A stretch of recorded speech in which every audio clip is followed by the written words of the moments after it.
Salut tout le monde et bienvenue à un autre épisode de NBHL On the Ball. Je suis votre animateur, Mathieu Lafleur-Harewood. On a pour vous 6 matchs à survoler, incluant la finale de la Ligue V, la Ligue des jeunes. Allons-y tout de suite. Notre premier match est la grande finale de la Ligue V qui met en vedette Giants contre Storm. Les Giants ont dominé la Ligue, terminant au premier rang avec 19 points, soit 10 de plus que Storm qui ont fini en deuxième place. Durant la saison, les Giants ont maintenu une fiche de 3 victoires et 2 matchs nuls contre Storm. Storm espère remporter le match le plus important de la saison. Storm ont ouvert la marque lors d'un tir de pénalité alloué à Sam Lucatifo suite à un bâton élevé. Les Giants répliquent pas moins de 2 minutes plus tard quand Alexandre Rousseau s'empare du retour pour battre Ben Dibley-Ledoux à l'aide d'un tir du revers. Par la suite, une mauvaise passe en zone de Storm donne une chance en or à Rousseau posté devant le filet, mais Dibley-Ledoux fait l'arrêt. Les Giants continuent de mettre la pression en zone adverse. Jacob Warner dirige la balle vers le filet et Connor Rosa Bernardin bat le gardien des Storm pour donner l'avance aux Giants. Moins d'1 minute en deuxième période, Félix Noël entre en zone ennemie. Il bat tout le monde par vitesse avant de déjouer Dibley-Ledoux du côté du bouclier. Le score est maintenant 3-1 Giants. Storm tente de donner la réplique quelques jeux plus tard. Il bourdonne autour du filet de Elijah Hang, mais le gardien des Giants frustre les tentatives de marquer un après l'autre. Avec un peu plus de 5 minutes écoulées à la période, Tifo se fait donner un troisième tir de pénalité et le deuxième suite un bâton élevé. Il s'avance devant Hang, est patient avec la balle avant de battre le gardien du côté gauche. C'est 3-2 Giants. De retour en zone de Storm, Warner gagne la mise en jeu vers Rosa Bernardin qui décoche un tir sur réception qui bat le gardien dans la partie supérieure. Les Giants reprennent leur avance de 2 buts. Avec un peu plus de 5 minutes à faire au match, cette fois-ci, Rosa Bernardin gagne la mise en jeu vers Warner qui voit son tir arrêté, mais Rosa Bernardin prend le retour pour creuser l'écart à 3. C'est 5-2 Giants. Une minute plus tard, après un temps d'arrêt demandé par Storm, le tir de Tifo rate le filet, mais le retour vient à Justin Leo qui bat Hang de justesse d'un angle restreint. C'est 5-3. Dibley-Ledoux doit s'illustrer quelques instants plus tard lorsque Samuel Urquhart s'amène seul devant lui, le frustrant à 3 reprises pour garder son équipe dans le match. Cet arrêt semble avoir fouetté les joueurs de Storm car avec 90 secondes à faire au match, Leo, bien posté devant le filet, redirige la passe de Lucas Pereira derrière Hang pour réduire l'écart à un seul but. Malheureusement, la remontée s'arrête là, faute à un manque de temps encadrant, et les Giants gagnent le championnat de la Ligue V.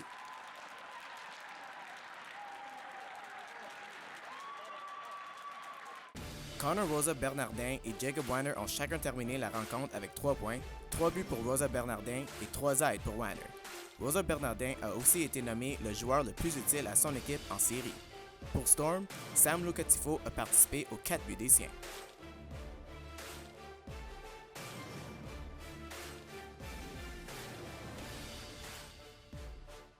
Notre deuxième match vient de la Ligue L où Vipers croisent le fer avec Reapers. Vipers sont au deuxième rang du classement général avec 4 victoires en 6 matchs. Reapers se trouve en 5e position, fort d'une fiche de 3 victoires et 3 défaites. Vipers ont perdu leurs 3 derniers matchs, tandis que Reapers ont savouré 2 victoires d'affilée. Il s'agit du seul match entre les deux équipes cette saison. On commence ce match avec un revirement en zone neutre qui bénéficie aux Vipers. Sean Pay prend un bon tir en direction d'Éric Boisvert qui fait l'arrêt. Encore en zone des Reapers, Joey Stebbin traverse sa guise avant de remettre la balle à son coéquipier qui décoche un lancer frappé, forçant Boisvert à faire 2 gros arrêts. Les Reapers sont incapables de sortir la balle de leur zone et les Vipers vont finalement en profiter. Chris Clément s'empare de la balle à la ligne bleue avant de la passer à Luke McDonald qui tire sur réception pour battre le gardien entre les jambières. C'est 1-0 Vipers. À la reprise du jeu, McDonald trouve Clément à l'autre côté de la surface et attaque le filet. Clément lui remet la politesse et McDonald déjoue encore Boisvert suite à un tir sur réception. 2-0 Vipers. Maintenant, en deuxième période, le changement au banc des Reapers tarde à se faire et les Vipers en profitent. Trevor Laroche repère Stebbin, qui passe vers Clément sur un 2 contre 1, qui lui redonne aussitôt la balle pour battre le gardien, qui ne pouvait rien sur le tir. C'est maintenant 3-0. Quelques minutes plus tard, Clément protège la balle profondément en zone adverse. Il trouve McDonald dans l'enclave, mais son tir dévie vers Drew Lowry, qui tire sur réception pour marquer le 4e but des siens. Le jeu brisé favorise les Vipers. Les Reapers vont finalement battre Alfredo Cesentino lors d'un avantage numérique. Pez se voit soutirer la balle dans l'enclave par David Seguin et ce dernier réussit à battre le gardien des Vipers avec un tir précis du côté du bouclier. Les Reapers continuent d'attaquer lorsqu'il évolue sur un autre avantage numérique. Éric Nantel est laissé seul dans l'enclave, mais l'attaquant voit son tir frapper la barre horizontale derrière Cesentino. Il était si près de marquer le deuxième but des siens. Les Reapers se sont vus donner plusieurs chances avec l'avantage d'un homme en fin de match, mais n'ont pu savoir en profiter et s'inclinent finalement par la marque de 4-1. Avec la victoire, les Vipers ont maintenant une fiche de 5 victoires et 2 défaites, tandis que la défaite amène les Reapers sous le seuil de 500 avec une fiche de 3, 4 et 3. Chris Clément a participé à tous les buts de son équipe avec 4 mentions d'aide. Cesentino n'a fait face qu'à 14 tirs, alors que Boisvert en a affronté 24. Le troisième match est de la Ligue M où Jambalaya affronte Puppet Masters. Jambalaya se retrouve au 5e rang avec 3 victoires et 2 défaites, tandis que Puppet Masters ont 4 victoires et 1 match nul en 5 matchs et se retrouvent en deuxième position. Jambalaya vont tenter de remporter une deuxième victoire de suite, alors que Puppet Masters vont pour une 5e victoire d'affilée. On commence en zone de Jambalaya. Le tir de la pointe ne se rend pas au filet, mais le gardien Vince Perron doit être très vigilant devant le tir du revers de Paul Michelli. C'est au tour de Jambalaya de menacer en zone des Puppet Masters lorsque Jeff Sarkisian mène l'attaque et repère Manny DeBastos seul devant Charles Cimetier qui fait l'arrêt. Les Puppet Masters jouent en avantage numérique. Rob Scandell a réussi à soutirer la balle au défenseur et trouve Chris Monroe seul dans l'enclave qui va battre Perron d'un tir vif du côté du bouclier. C'est 1-0 Puppet Masters. Jambalaya s'assure de la réplique 4 minutes plus tard. Jimmy Goral décoche un tir du haut des cercles des mises en jeu qui bat Cimetier dans la partie supérieure droite, côté de la mitaine. L'égalité est créée. Un peu plus de 2 minutes plus tard, le tir de la pointe de Neil Matriciano est arrêté par le gardien des Puppet Masters, mais Alex Codier envoie le retour de lancer dans une cage béante. Maintenant en deuxième période, Perron fait l'arrêt initial sur le tir sur réception de Danny Gagliardi, mais Daniel Pietsch s'y prend à 2 reprises avant de déjouer le gardien et ramener les deux équipes à la case de départ. Plus tard en deuxième, suite à une mise en jeu offensive gagnée par Jambalaya, Cimetier est forcé à faire 3 arrêts coup sur coup, les plus importants devant Matriciano. Jambalaya évolue avec l'avantage d'un homme sur la prochaine séquence, mais Cimetier tient fort devant le tir de Goral de l'enclave. Avec un peu moins de 10 minutes à faire au match et sur l'avantage numérique, Goral trouve Matriciano seul au socle des mises en jeu et ce dernier dégaine pour battre le gardien dans le haut du filet pour porter la marque à 3-2 Jambalaya. En fin de rencontre, avec le gardien retiré à la faveur d'un 6e attaquant du côté des Puppet Masters, ces derniers bourdonnent autour du filet de Perron, mais ne sont incapables de le battre avec les 5 joueurs défensifs qui jouent à proximité et Jambalaya l'emporte finalement 3-2. Il s'agit de la première défaite des Puppet Masters cette saison. Avec la victoire, Jambalaya monte maintenant une fiche de 4 victoires et 2 défaites. Jimmy Goral et Neil Matriciano ont chacun récolté un but et une passe. Les deux gardiens ont été grandement sollicités dans ce match, les tirs étant 26-24 en faveur des Puppet Masters. Pour notre 4e match, on retourne dans la Ligue L pour retrouver Phil Pang contre Banana Hammocks. Phil Pang se trouve au sommet du classement général alors que Banana Hammocks se place au 4e rang avec 3 victoires et 2 défaites. Phil Pang ont perdu leur dernier match après une séquence de 3 victoires alors que Banana Hammocks tente de signer une 3e victoire d'affilée. On commence ce match avec Phil Pang qui attaque. Le tir initial de Matt Scartosi est arrêté par Anthony DiMarco et repoussé hors danger. Quelques instants plus tard, les deux attaquants sont à l'origine d'une autre chance de marquer, mais DiMarco capte la passe transversale et arrête la menace.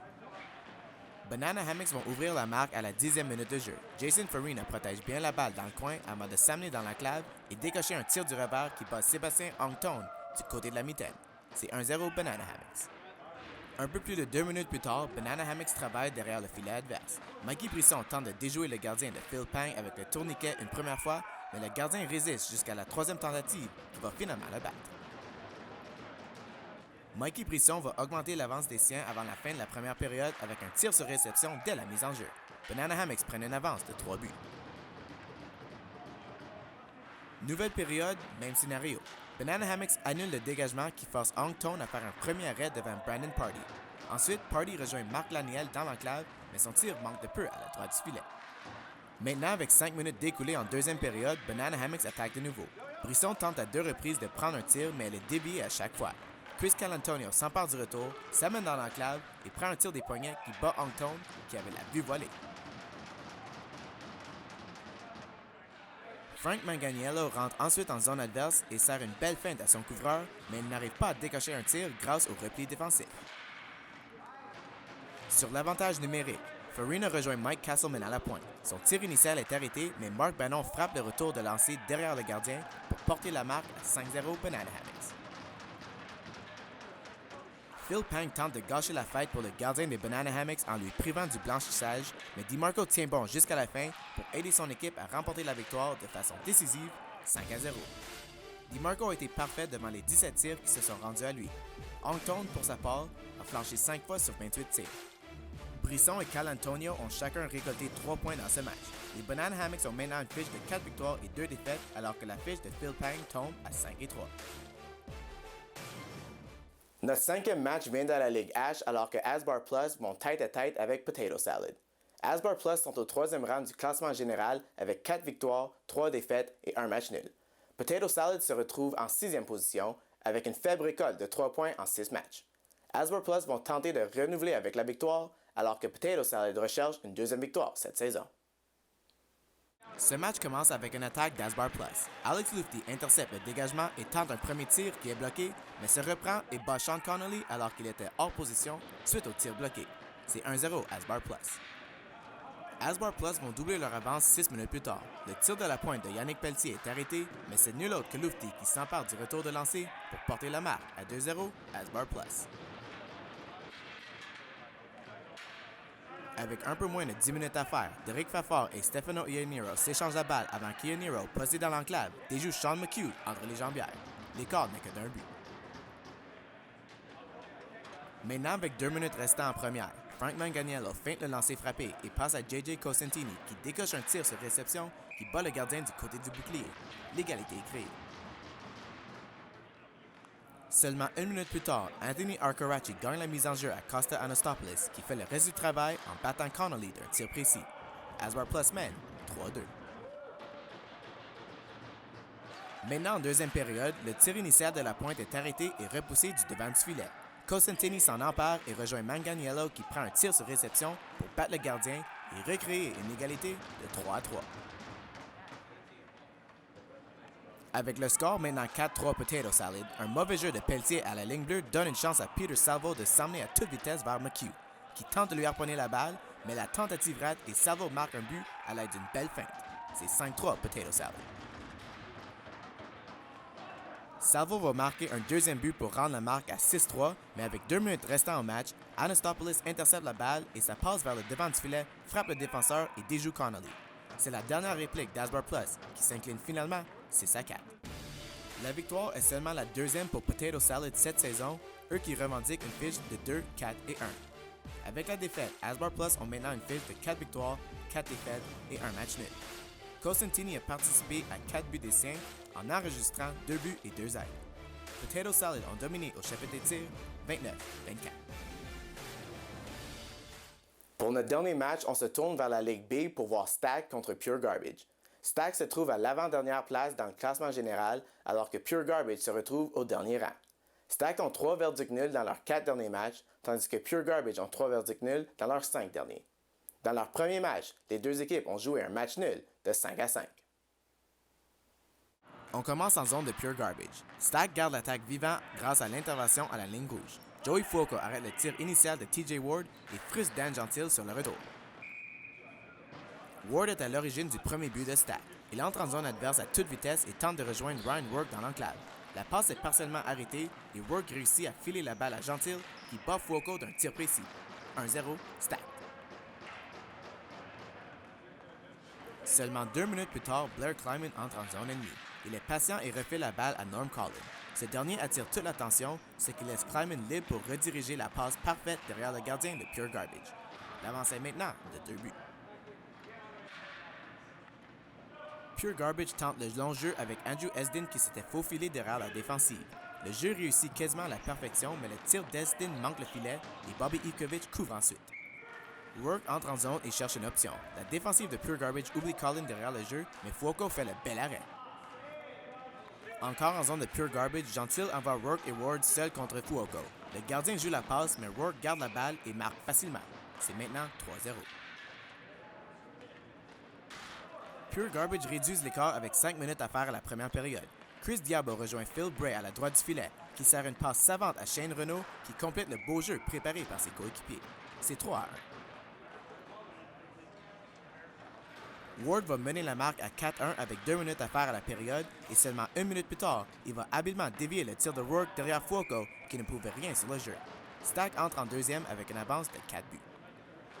Avec 5 minutes découlées en deuxième, Matt Sibley tente une première passe qui est bloquée. Il se ravise, décide de tirer et bat Ivkovic qui semble n'avoir rien vu sur le tir. Stack va marquer un dernier but avant la fin de la période et gagne le match 6-2. Pure Garbage perd pour une 5e fois en 7 matchs et n'a pas encore savouré la victoire cette saison. Stack, tant qu'à eux, gagne pour la 2e fois seulement cette saison. Gentile, Rourke, Ward, Kleiman et Collin ont tous fini la rencontre avec au moins 2 points à leur fiche. Stack ont tiré 29 fois vers Fuoco alors que Ivkovic a été mis à l'épreuve 25 fois. Et maintenant, pour le jeu de la soirée. Pour ce, on retourne au match entre Asbar Plus et Potato Salad alors qu'un mauvais jeu de Yannick Pelletier à la ligne bleue donne une chance à Peter Salvo de s'amener seul à toute vitesse vers Sean McHugh. Le gardien tente de lui harponner la balle, mais la tentative rate et Salvo marque à l'aide d'une belle feinte. Une erreur coûteuse de Pelletier qui mène au jeu de la soirée. C'est tout pour un autre épisode de NBHL On The Ball. N'oubliez pas de nous aimer sur Facebook et de nous suivre sur Twitter. Je vous souhaite une merveilleuse journée et à la prochaine.